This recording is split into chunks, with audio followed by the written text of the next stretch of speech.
Hello and welcome to Everyday Oral Surgery. This is your host, Dr. Grant Stucki. I am an oral and maxillofacial surgeon practicing in Denver, Colorado. The goal of this podcast is to connect, learn, and inspire. In this podcast, you'll be hearing from OMS surgeons all over the globe discussing ways to improve the practice of oral and maxillofacial surgery. Most information shared in this podcast will be based on personal experience and opinions, so please supplement what you learn here with approved research studies. Without further ado, please enjoy today's episode. Welcome everyone back to another episode. Today I'm with Dr. Rick Akin. He's an oral maxillofacial surgeon practicing in Louisiana. Rick, thank you for joining us on the podcast again. Oh, great. Thanks for having me. Great to be here. By the way, what's blue and not very heavy? That's a good question. What would you say? Light blue. Nice. It's a good dad joke to start us off. Yeah, we needed to go there. Love it. Well, good. We have some. I've got 20 of those. Do you really? And I've got a lot of them. More than some.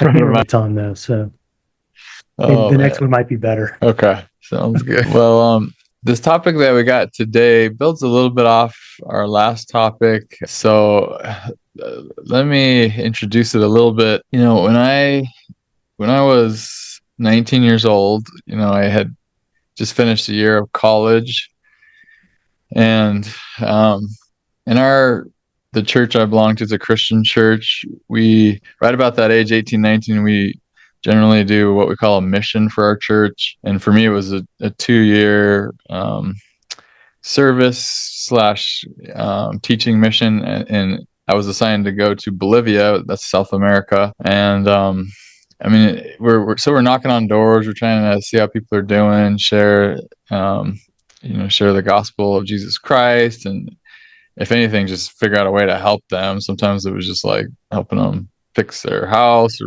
build a new house or take their trash out. I mean, it was a wild experience to do that for 2 years. But I heard this quote, and it taught me something about the way people work. And the quote is, "No one cares how much you know until they know how much you care." And because when you're trying to teach someone something or convey something special to them, like knowledge or information, you start realizing how true this quote is, that people really don't care and don't value things that maybe you think are special until they know that you really care about them, right? That you have their best interest at heart. And then all of a sudden they kind of open up their heart, their mind to maybe receiving information, knowledge, that type of stuff that you can share with people. And so it got me thinking, like, does this have any application to us as surgeons? And if I could alter that quote for maybe us as oral maxillofacial surgeons, I would say, our patients don't really, I think most of them don't doubt how much we know, meaning they kind of assume we know a lot and we're competent, but they come in and what they're really looking for is how much we care about them, right? So it's less about, I don't think patients are really looking for us to be super smart and intellectual and impress them with our knowledge. They kind of know that.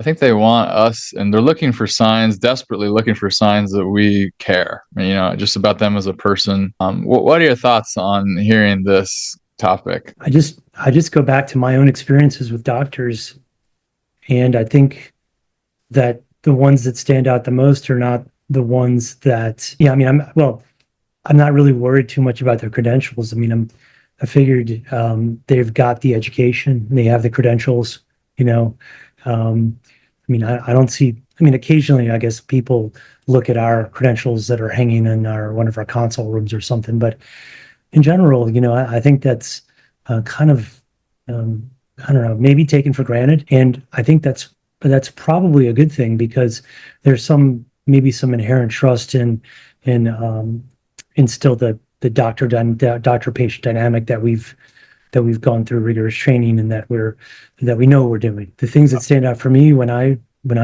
go to doctors are the other things, and it isn't just being kind. I think being kind is what we're all called to do, but it's that other thing. It's trying to figure out what you said is knowing how much you care, and that's um, those are the things that if I look back on my experiences with doctors, it's really hard for me to even say what those things are, but it's a feeling that you have. And Yes. I think on your mission, I mean, it's it's amazing, especially if you're doing a religious type mission. I mean, you've got to some degree, maybe even patients think the same thing that maybe some of the people that you encountered were, that there's an agenda there. The agenda Yeah. being, well, you're going to push something on me, like a treatment that I don't want, Yep. or that I don't need, or that I'm not ready to receive religion, or to talk about Jesus. I'm not ready for these things, and then, um, but I think I mean, what a great way to lead this off with something that is, ultimately a sacrifice, and then getting people to understand that there is no agenda here. I'm just here to tell you that we love you and we're here to help you, and whatever that means. And boy, that sounds like something that's great for everybody to be involved in some type of, um, giving of themselves. And then I think that builds in, to me, that builds into the human being the ability to connect better and faster and easier. I think the last time, or at least once or twice, we've talked about how we do need to make these connections quick, Yep. and that they don't need to be. And as I was doing some reading for us talking today, it seems as though, and I was mistaken. I was thinking that there needed to be more time invested, but from what I've looked at from some research, is that they're really, almost 90, it looks like in a minute and a half of truly intentional listening is more important than, many, many minutes of distracted computer typing or not being there present with a person. It doesn't take a long time. And I thought that I've always kind of thought that I needed to be more, have more time with patients and everything. And I do, I know that sometimes some people need more than others. And and the thing with that is, there comes with, and I've known this before, which is compassion fatigue, or I don't know, is it empathy fatigue? It's being almost too present for too long with a patient, and it starts kind of draining you a little bit. And I think, and that's the other side of this coin, is being able to, being able to be there with and for that person, um, for the the amount of time necessary to hear them and to express yourself, and then to build in the trust and get across the compassion element to that, which, to me, I mean, this topic is, there's so many different ways to take this, but to me, when I look at empathy versus compassion, I mean, these are kind of, they're linked together, but they're they're a little different. One is that maybe I've been where you are, or I can understand where you are, and then maybe the compassion part of it is I'm here to help. I don't know if that makes sense or not, but it's kind of the way I view these um these lucky moments we have of these relationships with our patients. We're here to help, and that's kind of what you were talking about on your in your 2 years. I mean, you're here to help. That's compassion. It's not, I don't feel sorry for you, Yeah. right? Like that's, because Hmm. that's, to me, I could see that being in your case. I mean, I'm not here to feel sorry for you. I want to help you up, Right. and I want to spread something that's beautiful and wonderful that I believe in. And that's the Hmm. undercurrent, and then we run with that. For sure. Love that. Yeah. So many great parallels and points. With this, I think there's two big reasons I think it's important to be able to express to our patients we care about them as a person, and we really want their best interest. Um, two results I think can happen if you're good at that. One is research actually shows there's been a lot of research on this, and like surveying patients on what they value, and the research shows that um, patients care more about and kind of think of you highlier clinician, as a practitioner, when you have benevolence versus competence. So, like a major study on the physician-patient relationship found that empathy had a greater impact on patients' ratings than perceived competence. It's an interesting thing to think about, you know. And in fact, I think there's some doctors who feel like a there's this quote unquote warmth, competence. Some doctors feel like being more detached and sterile and, like, you know, having kind of a facade, like a cool business facade, is makes patients trust them more, maybe, or they think of them more as like a smart person. But studies show the opposite, that when you are warmer, you're more caring, patients will rate you as a more competent doctor. So they kind of translate your caring, you know, with your competence and your clinical skills. Now, you know, if is that true and accurate? Are all really warm, kind, loving doctors great clinically?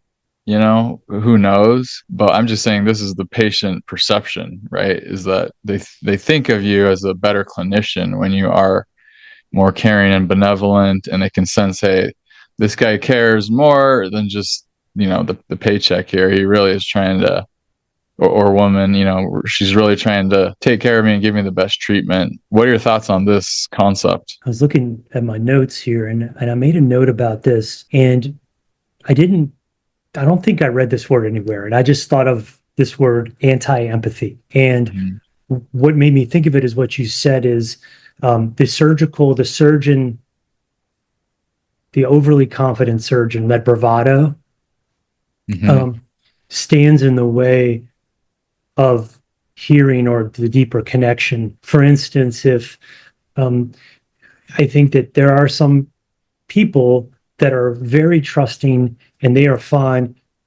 Tell me what I need to do. I trust you. You can solve my problem. In fact, sometimes there's so much inherent trust there that to me, it's a little bit like too much trust. You've been there before where a patient comes in and they're like ready for everything. And you're like, whoa, you know, wait a minute. And you know, and so, but I think that type of, I guess it could come across as arrogant. I mean, I guess if you thought about different medical special or dental specialties or medical specialties, you know, um, maybe the CT surgeon type, you know what I mean, or the neurosurgeon type, you know, there's a lot of bravado and a lot of, maybe, lots of confidence there. Mhm. And I think that that can depersonalize things to some degree, and we can all get caught in that trap as we become more and more experts at what we do. So I look at maybe I shouldn't use this word anti-empathy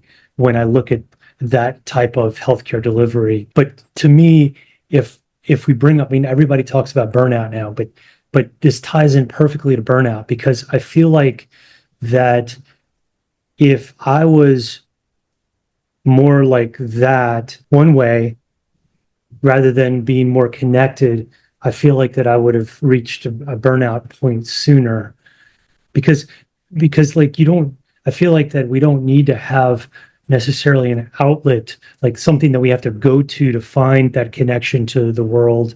But it's right there in front of us. And if we can get those, and not a draining type of empathy or a connection, but a one where we're understanding the person, and we're sharing together, that can combat the other problems that come with healthcare delivery, which is the burnout problem. So to Mhm. me, if I thought about what burnout would look like for me, it would be delivering that kind of care. And I'll tell you, early on in my career, I mean, I was 100% on like that. I mean, I was, you know, don't you know what I know?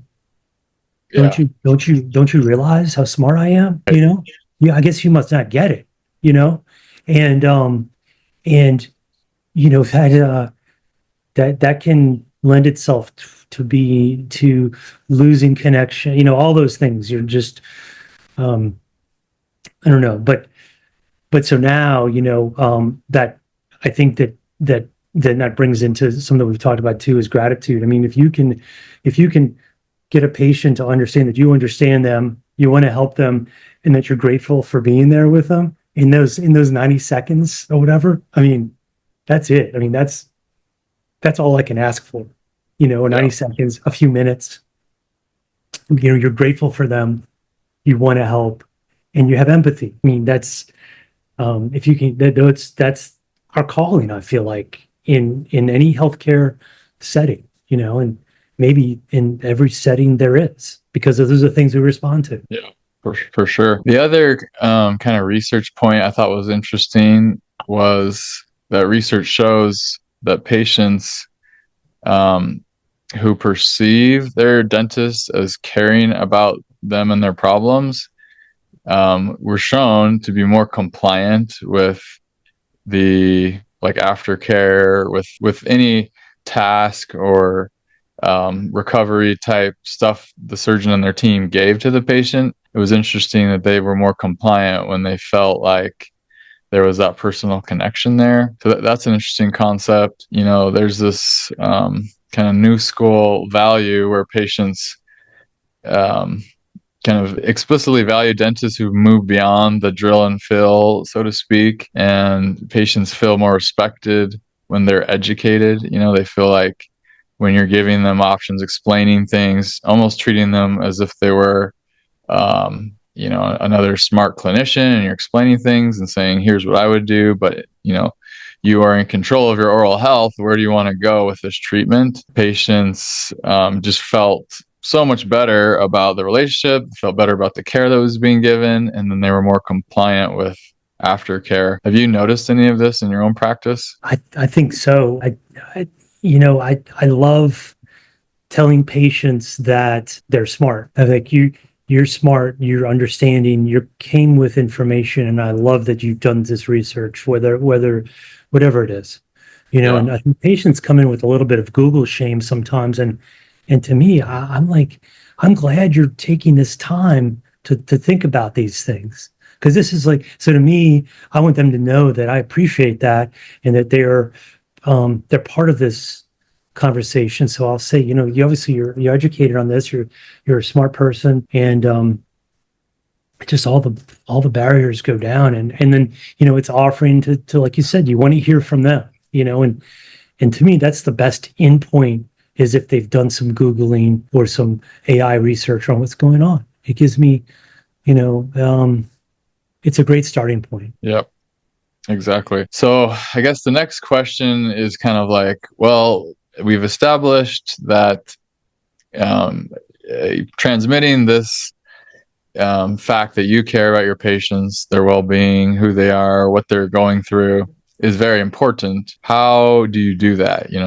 And our last podcast you shared some excellent tips about both what you can do, like when you're talking to patient communication, and then what you can do with the kind of the atmosphere or the environment of your office to break down sometimes those mental barriers and that patients build up because of fear and other reasons, and connect. So I created a list. I'll shoot down my list of things, and maybe we could hear your list of points about how to create this kind of connection and that sense that you really care about the patient. So I'll just go from top to bottom. My number one was from Dale Carnegie, which is I walk in the room and I say the person's name on initial greeting. So James, how you doing today? Good to see you. And I repeat their name multiple times. Dale Carnegie was the one who famously said, the sweetest word someone can hear in the English language is their own name. And there's something magical about saying a name that establishes an initial connection. Almost like you start off by saying, I see you, I know you, I think something powerful there is when you say their name. I mentioned that in a prior podcast. Another one I've noticed is, this is from Dr. Felsenfeld from UCLA. He was on the podcast, and he said that he never stands during a consult. Sometimes we'll rush and we stand there, and it sends the message to the patient that you're kind of rushing them. And so he would always sit and say, and let's talk about your questions. And I'm sitting and I'm staring at you and I'm aiming directly at you and I'm looking at you, kind of facing the patient. that I think that makes them open up more. There's something there. The way you position your body towards them, the way you're kind of saying you're worth my time and I value what you say. Another one, and I'll have you comment on all this stuff in just a second here. Another one is I connect with them through empathy as they talk, especially as they're relating details about their history of pain oftentimes, and they're saying it was the worst and it was so painful, my face was swollen. So I give cues that I'm understanding, I'm empathetic, I'm going, oh man, dang, that sucks. I'm like, you're like um kind of reciprocating, right? Their expressions of pain and suffering and worry and fear. You have to give them cues to say that you understand that and you care about how they're feeling. And then one of the last ones is basically what I said before is educating them. And so I'll pull up an x-ray and I'll point out things. Here's your sinus. Here's the tooth. Here's where it's at. Here's what could happen. If we remove that wisdom tooth, may have a sinus exposure. Here's what that would look like, how we would take care of it. What do you think about this situation? Do you understand this? You have questions about that? You're kind of really treat them as an equal. What are your thoughts on hearing some of these points, and maybe what are some of your own points? No, man, those are fantastic, and I feel like much of that is my same is how I do my consults. I think I need to use people's first names more. I think that's a really good thing to do, and in a powerful way to enhance the first impression. I do like to when I enter a room, I do like to I usually start on one side. It just sounds choreographed, but it's not. It's just the way my office flows. So I'll enter usually on one side and then come around to where the screen is and then sit facing the patient. But as I'm kind of coming around, I'll kind of keep myself open, and then I'll do a handshake. Because we've all had those types of shakes that are endearing and those that aren't. And I guess maybe this has been beaten into me by my dad early on about how, maybe you too, it's like one of those things, it's a guy thing. I do it to my son. I was like, hey man, that, give me some resistance, let me feel your hand. And, yeah,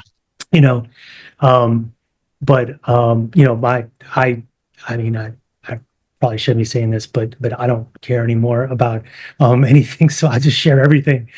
Sometimes I keep my hands are a little bit cold. Like I have just cold hands, and I keep a little warming thing in my pocket so that when I go in there, I can warm my hand up briefly. I'm just cold natured. I don't know. But when I go in there, I don't want to have an ice cold hand making them think that, that I'm an ice cold person, because it's just natural. You get a resistance. yes, Trust me, because sometimes if I forgot to do that, I won't, whatever, my hands sometimes can be a little clammy too. So, we'll just put it all out there, but it's a way to, I'm just thinking about them before we even get in the room. Like I want them to be connected and nothing to get in the way of that, just that first thing. And then sometimes it's, it's a handshake, and I can tell sometimes that the two hand thing, you know what I mean? Like you do the two hand, yeah, in certain people that's right. And then that in certain, like I had this wonderful older woman and recently, and she was retired, high power attorney, real firm handshake. Like she wanted to stand up and shake my hand. And I just kind of like, I know I was ready for it, but you kind of match their energy level with that. And if you can match that, really, most of us can match that pretty easily. And that's a good, super easy first thing, which is match their energy with the handshake. And then I'll kind of come around, not turning my back, but come in front of them and then sit down. There are times that I feel like, if I'm really have a busy day, that there are certain patients that I can stand up and do the consult with. Like because sometimes I know when I get comfortable, I can, go down different, we can go down a rabbit hole and have fun with it, and I don't, yeah, and so sometimes I do some standing up, and I don't think it has to be the vibe. I just stand up, and I'm not standing up, like this, but I'm standing up, I'm talking about the x-ray, and then maybe I'll sit down briefly if it's a mom and a dad and a daughter or a son for wisdom teeth or something, but I do the sitting down thing is good, because then you can put your chair, you're not above them, you're not below them, you're eye level with them. And that goes to what you were saying, which is we want to reciprocate what they're saying and mean, because that's part of our understanding of them and what we're hearing. And then we're just mirroring that a little bit. And that's part of it is eye contact. I'm not above you, I'm not below you. We're both human. I'm here for you. And then the education is not talking down to them. The education is, I just use a dry erase marker on my screen, my computer screen, and I'll just circle things. Say, hey, here's a nerve, and look, this is where the tooth is in position to the sinus, or this is kind of what I'm worried about. Panorexics are so good for that. I mean, they're just perfect for patient education. And then they're like, oh wait, you mean that side? Which side is it? It's like, oh yeah, this is kind of, we read these in reverse, and then like, oh okay, because they'll be pointing the wrong side, and of course we want to be sure where we're treating, and we want them to know too, because they'll be pointing to the wrong side and like, oh no, it's actually this one with the crown and the root canal, we think it's fractured or whatever. So no, I mean, you said it, and then you said it, the value, the time, and our time together. I think patients know inherently that that we have other things going on. You know what I mean? And that they want to, and that we can't spend a ton of time on there. And there are times where I think we need to recognize that and then say, hey, would you mind? And I'll use this sometimes. I'm like, would you mind if I studied your case and then I get you come back in? Let's say it's a complex implant case or something. I mean, and we know that there's some medical and they need more time, and it's okay to say that, to say, hey, I'm going to study your case, and then let's reappoint so we can sit down and talk a little bit later, because that's a fine way to get going about your day and not minimizing what they need. Yeah. So, I think that, and I'll just say one more thing about this. That there's the restaurant 11 Madison Park, a guy named Will Gadara. He wrote a book, Unreasonable Hospitality. And it made me think about where we are with, this may not seem like a parallel at first, but so AI has commoditized intelligence. Okay. So if we believe that now intelligence, or being smart, is widely and freely accessible, then what do we have? Same thing that happens in this. So it's like with him in the restaurant, this some of the things that he talks about is that, hey, there's all these great restaurants, but what do we do best? Figure it out. And he said, I think he said in one interview, we see the person and we respond to them. So it's like one of the things is that they would, I parked my car. One of the things he talked about was parking their car on the street in New York, and I'm gonna have to go and put some change in and then they'll go ahead, and the waiter or the maitre d' will go in and put change and make sure the meter's going the whole time. I mean, like responding to the person. And I think that if we can do that in our practices, that's where that hobby thing we talked about last time, or with the same things you're doing, which is getting those commonalities. If we can respond to that and then act on that, either with maybe even sending them a little something after surgery that maybe speaks to that, or I don't know, like the other day we had what did we do? We had a piece of king cake that was from a really, I don't know, I can't remember exactly what we did, but we worked in somebody, we gave somebody some thing that we were talking about, and we gave it to him to go. We're like, hey, just take this with you and enjoy it. Or we'll have cookies in the office sometimes that are, and we'll make sure they leave if they like that. Or anyway, those are all the things of seeing the person, and then bringing that to the forefront of how we care. And look, I mean, this is a service, we're in a service industry too. We're here to serve. It's a different type of service industry, but we're here to serve. And why is it? And this is what's so frustrating to me. And it's on about me too. It's like, why do we go to fancy restaurants and we feel so much more taken care of than when we go to the doctor? Yeah, that's a good point. And I think, you know what I mean? And I mean, there's so many, I mean, it is an impossibly complex subject, but it might be a kind of easy solution from what you're talking about here. of what you're Mhm. bringing out. It's maybe nurturing, figuring out how, and these things can be learned. I was looking this up too about, can you learn these skills? I mean, these are all learnable things. It's just like I think I said last time, kind of rudely, just shut your mouth. I gotta just shut my mouth sometimes. Ask a Yeah. question, you know, look the person in the eye, take some deep breaths and be present with them. These are not hard things to do, but we just seem to be reminded in our busy days. I mean, we're lucky to be busy, and Yes. you know what I mean? And it's great and it's wonderful and we love what we do.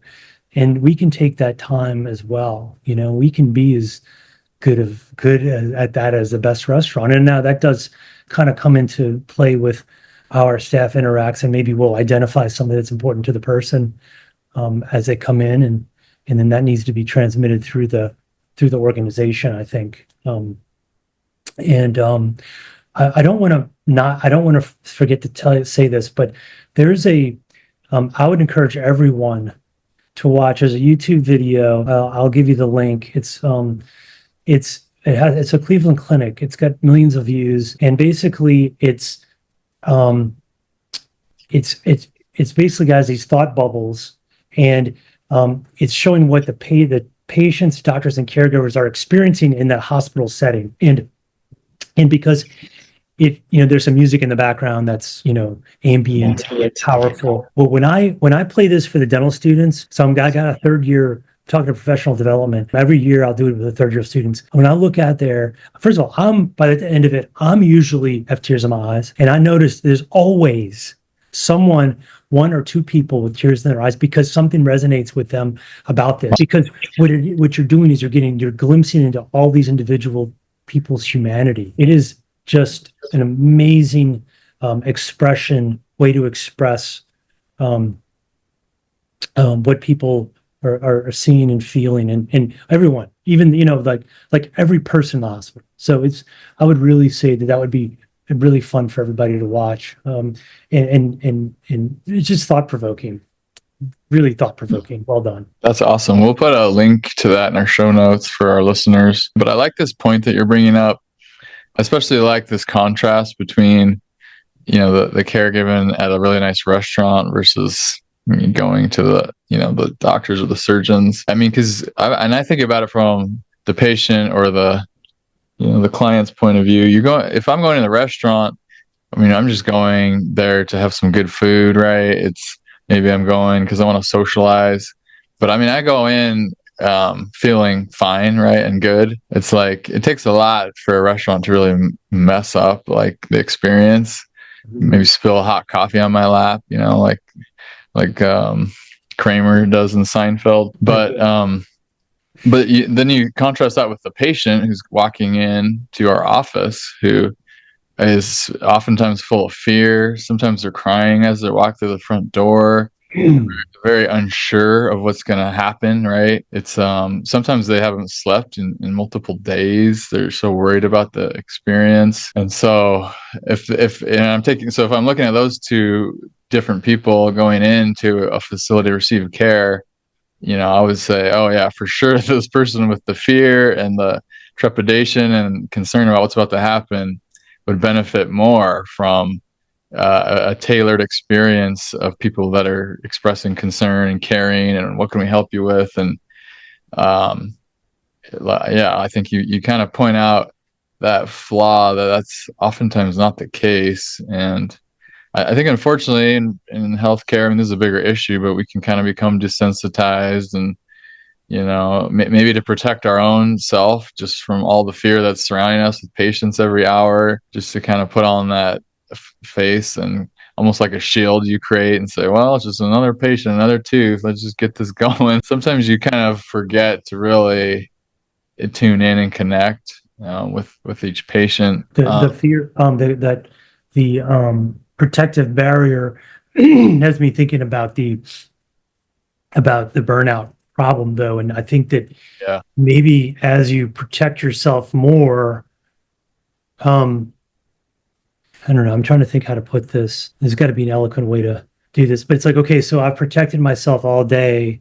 from all this stuff, epic Hmm. or, overrun with consults or whatever, stressful surgeries. And then I've got to have my something to unplug and, well, I got to go home and I got to drink or whatever, because I don't have time to go walk or whatever it is, I don't know, Yeah. whatever it is. So, but I think there's got to be some way that maybe that self-protective mechanism, if it's brought down, um, and there was something I read about this. It was about the connecting, creating less, breaking down the barrier a little bit intentionally, and also not to where that creates its own problems of, being fatigued by empathy. That there's, I think there's a study, I know there's a study, that shows that more connection, the right kind of connection, will actually help people, overcome the burdens of burnout.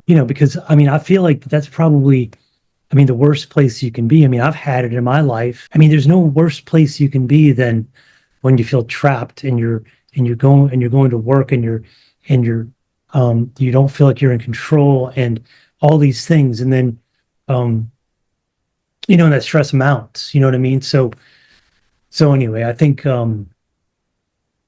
I don't know, maybe there's something to be said about that, the little bit of connection and breaking down that strong barrier that we've all developed, maybe even in residency. I mean, that's what residency is about, is developing a really thick skin, to Yes. tolerate the stress. You know? Oh, for sure. Yeah, I think residency, especially because you're getting it from both ends. You're getting it from the patient sometimes, who's angry, upset, all sorts of emotions coming at you.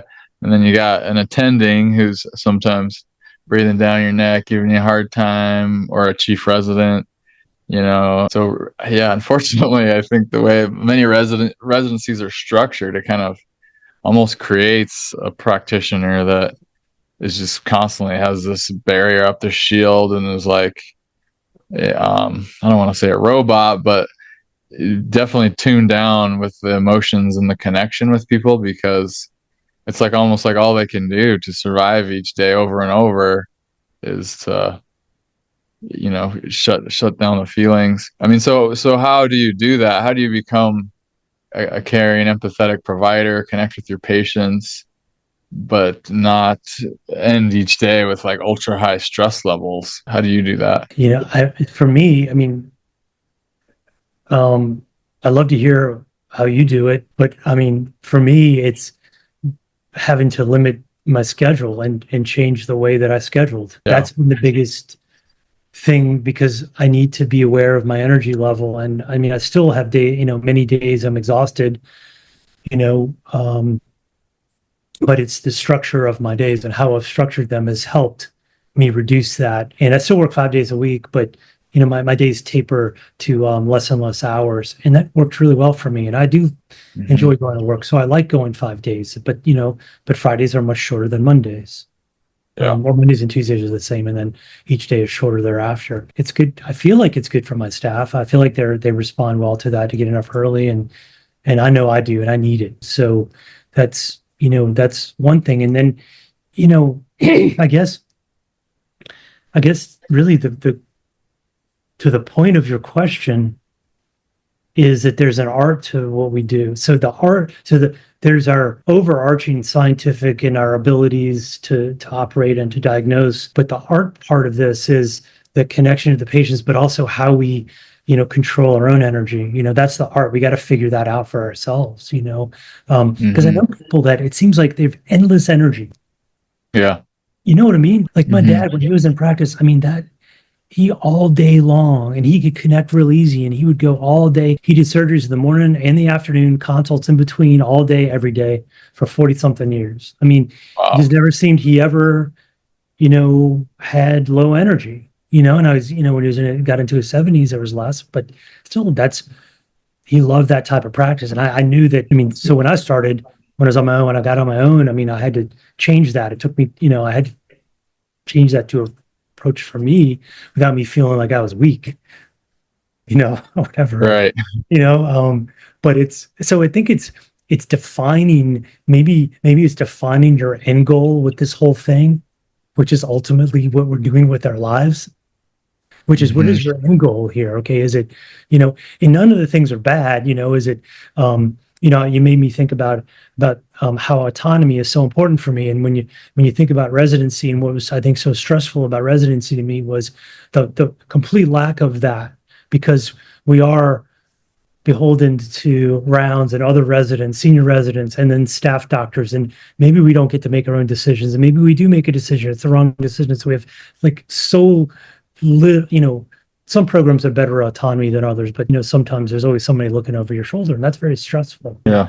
Um, I think it's figuring out the way that you can practice and do this for as long as you can. Because if you look forward 10 years, 5 years, like what's your 5-year, 10-year plan, And if you can't see yourself doing what you're doing now, the way you're doing it, maybe now's the time to start changing a few things. And these don't have to be huge things, I don't think. And maybe some Hmm. people need it.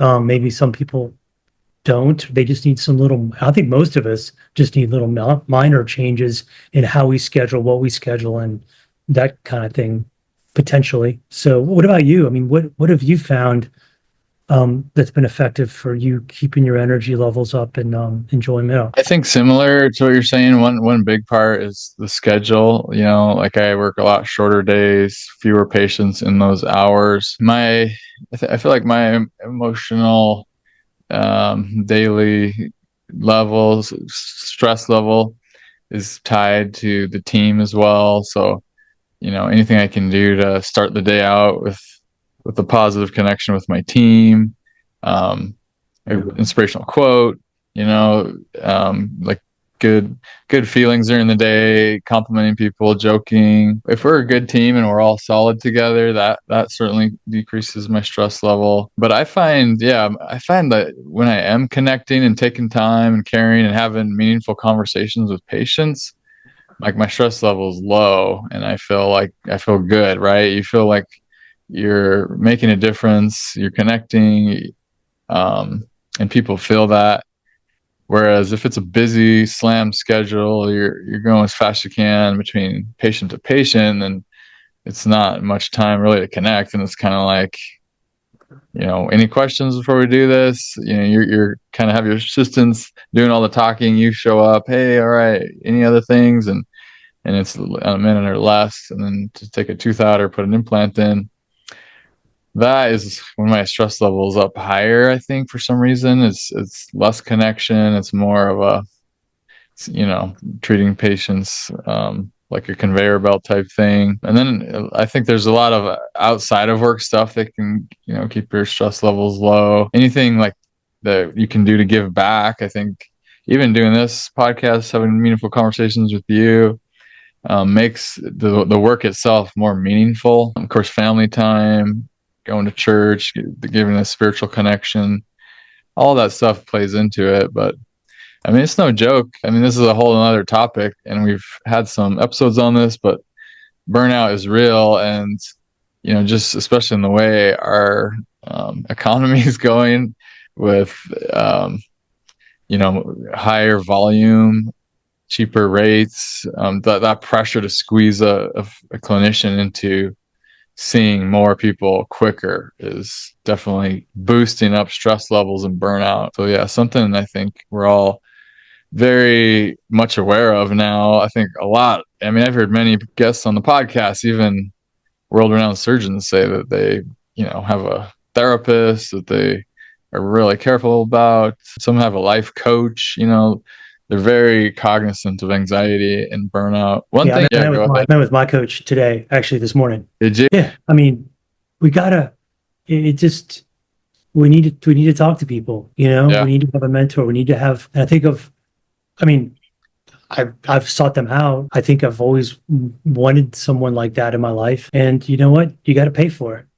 yeah, I mean, just and that's okay. And no, so I'm so glad you said that about family and about what you're doing outside of work too. Most importantly, though, I think that maybe I just take for granted that my staff is going to be, everything's going to be good that day. Um, but starting off the day right, sometimes I feel like on a Monday morning, the energy's You know what I mean? Kind of can be challenging.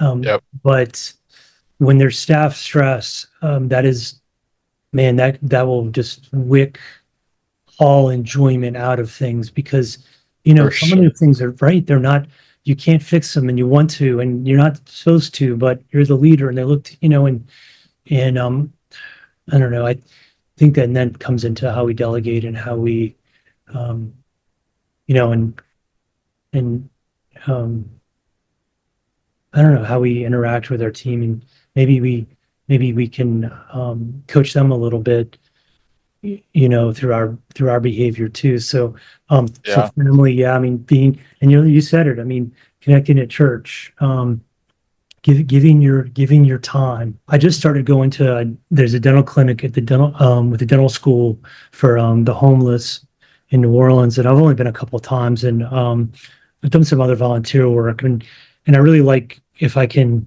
I've really enjoyed that because the students are there to learn. So we're giving in multiple layers to people, and then we're taking, it's basically an extraction clinic, and it's been really it's just great. Everybody's there for the same reason, to help each other, because of the way it's tiered. Each student helps the other student, and then also we're there to kind of guide things. That's been great too. But Yeah. yeah, giving is important, Yeah. And I think that circles back to the original kind of topic is if your stress levels are low, you're good emotionally, physically, and you're in a good mental state, that only helps you to connect and help that patient feel more empathy and connection, and their treatment goes better. You mentioned in a prior discussion a great book which I read a few years ago, Being Mortal by Atul Gawande. Love that book.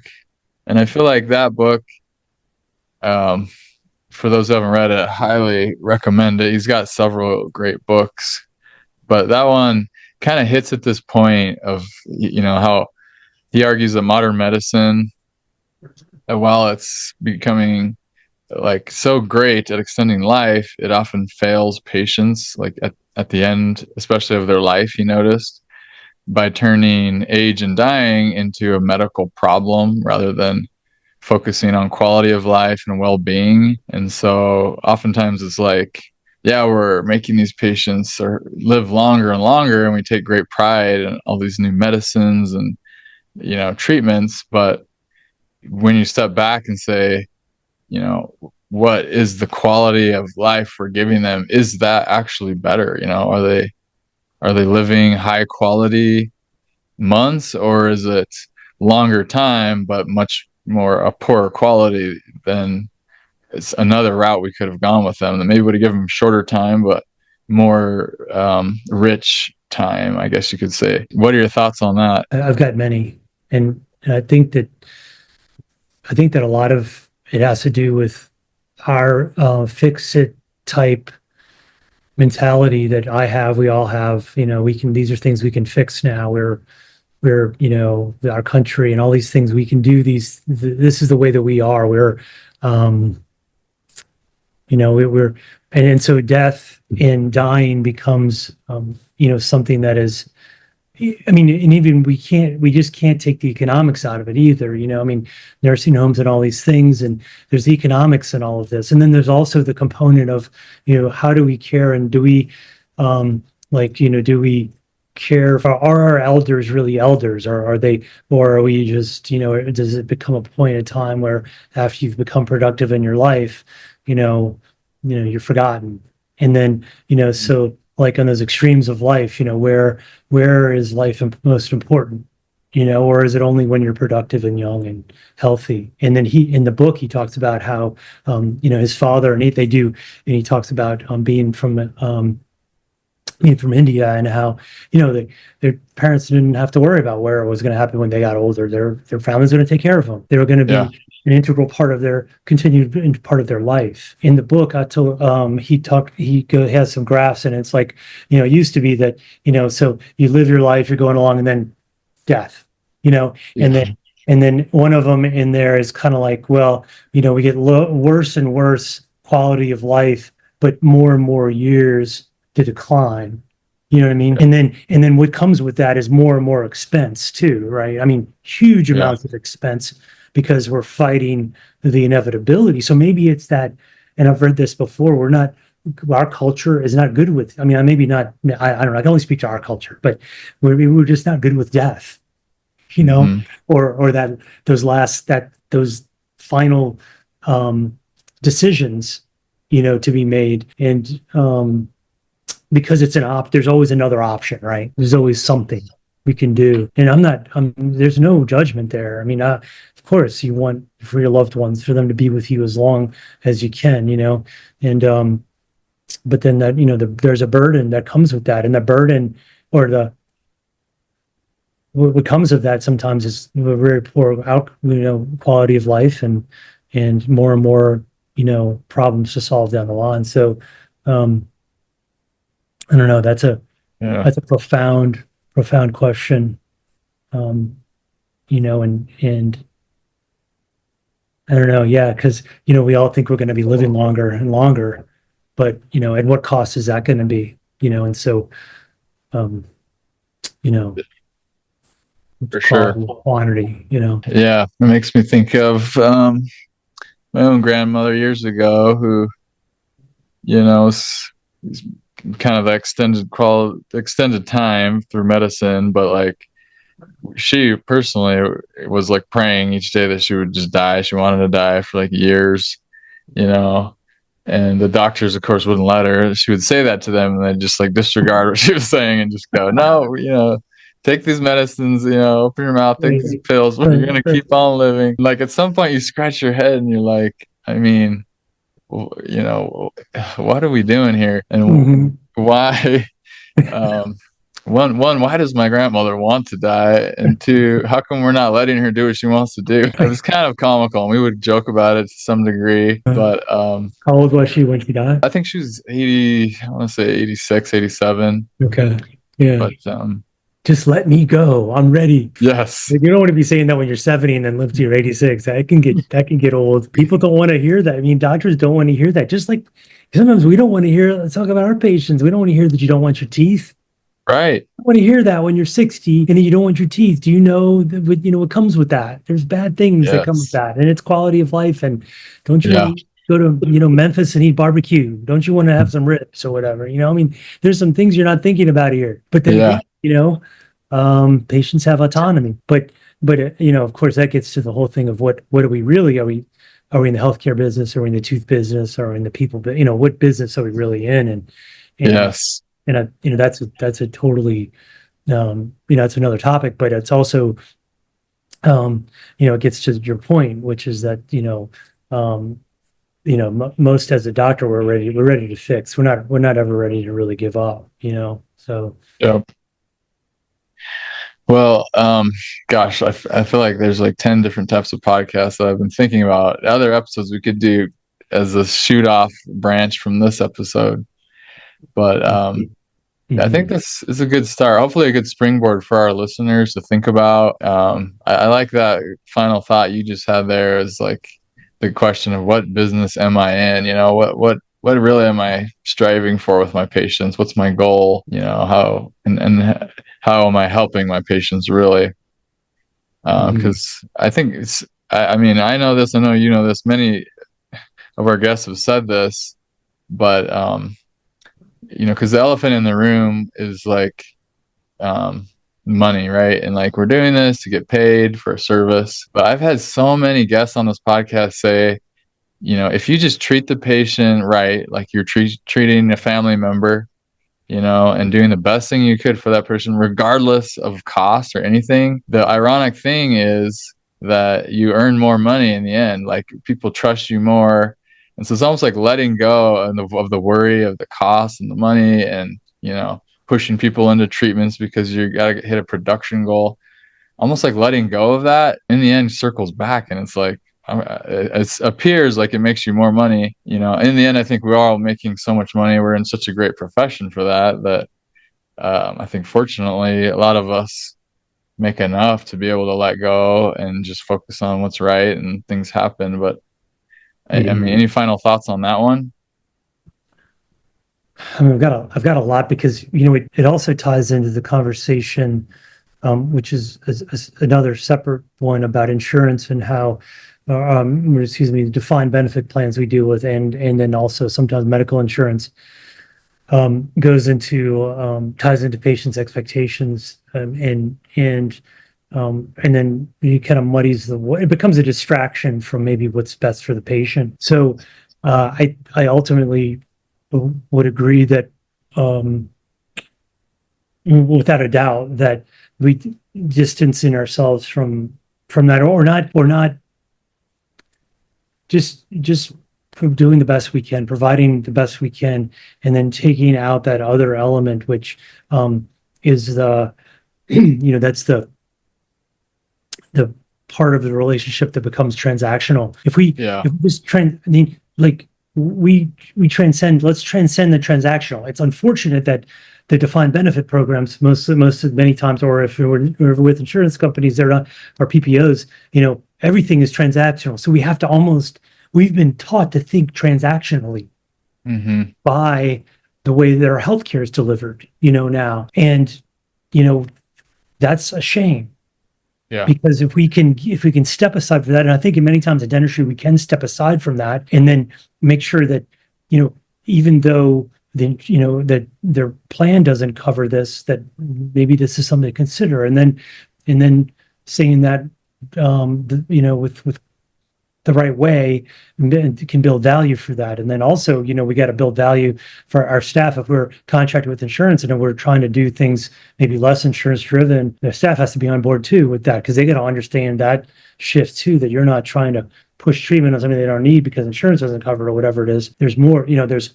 lots of layers to that, which Yeah. can get in the way of ultimate decision making. So, Totally agree. you know, um, Yeah. The other thing too, that, I mean, this again, a different podcast topic, but just the pressure that we feel from a medical legal standpoint, right? And um, saying everything right that couldn't potentially be misconstrued, always on the alert and being anxious about people suing us, kind of distrusting patients and assuming everyone is out there to get us. I mean, it's a real thing, and it's tough. But so the point is, I think there's a lot of pressures on us, like you're saying, to make it a transactional relationship. And I think the goal of this podcast is to kind of turn it more to less transactional, more relational, more connection, and how that only benefits the whole process when you're able to do that. what an amazing goal to have. That is an amazing goal for your podcast right there. And I believe that it's happening. Yeah. Love it. Well, thank you so much for your time today, Rick. It's always enlightening, inspiring to talk to you. You're an awesome person, and I look forward to a lot of good episodes in the future. Thanks so much, man. I feel the same. Great being with you. No problem. Have a good rest. Okay. Thanks, man. Take care. Bye. Thank you so much for listening to this episode of Everyday Oral Surgery. For more information on these podcasts, please visit everydayoralsurgery.com. I love feedback and would be very grateful if you would reach out to me via my email, grantstucki@gmail.com, and let me know what you thought of this episode. Or you can text me at 720-441-6059. Additionally, if you have any topics you'd like to hear about, or if you would like to be a guest on the podcast, please email or text me.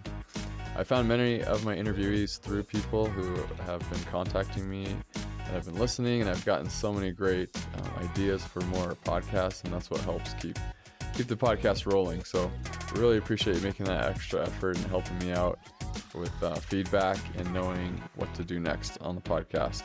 Thank you so much.